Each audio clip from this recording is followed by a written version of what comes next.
Indigo sat on the couch in the living area of HQ, her hands clasped tightly in her lap, listening to Levi rattle around in the kitchen, getting the tea and scones ready. Her face was still flaming, her heartbeat racing, and she could hardly breathe through the embarrassment that was threatening to drown her. She'd kissed him. She'd kissed him. She'd kissed him. What the hell had she been thinking? Had she gone temporarily insane? Maybe he wasn't a simple adventure guide. Maybe he was some kind of wizard who'd put a spell on her, making her do things she'd never in a million years ordinarily do. Things such as kissing a man she actively disliked. You don't dislike him, come on.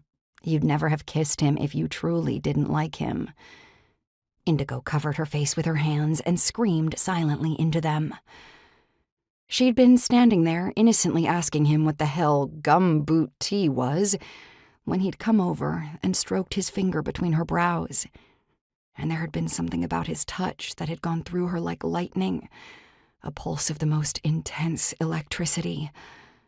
All she could think about was his mouth and how it was so close, and how beautiful it was. His lower lip was full and soft-looking, and she'd been seized with the most intense curiosity about how it would feel on hers, since she'd never kissed a man before.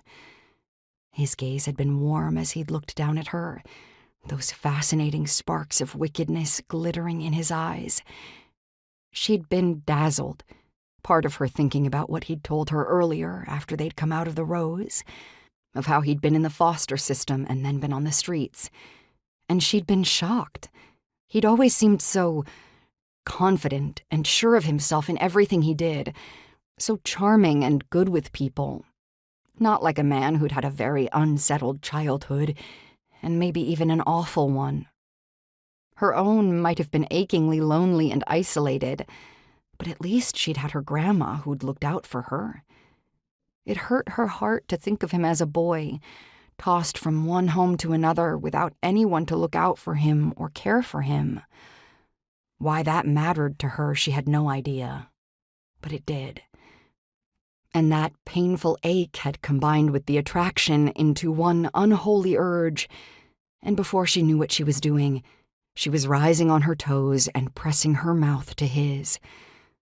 Then awareness of what was happening had fallen on her full force, and she pulled away, horror-struck and mortified, only to have his fingers close around her arm, preventing her from bolting like any self-respecting idiot would have done.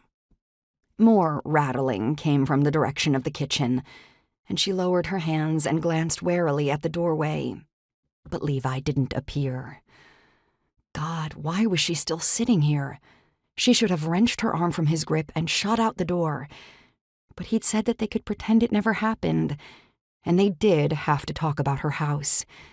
She couldn't let her own embarrassment take precedence over that, so she'd stayed where she was,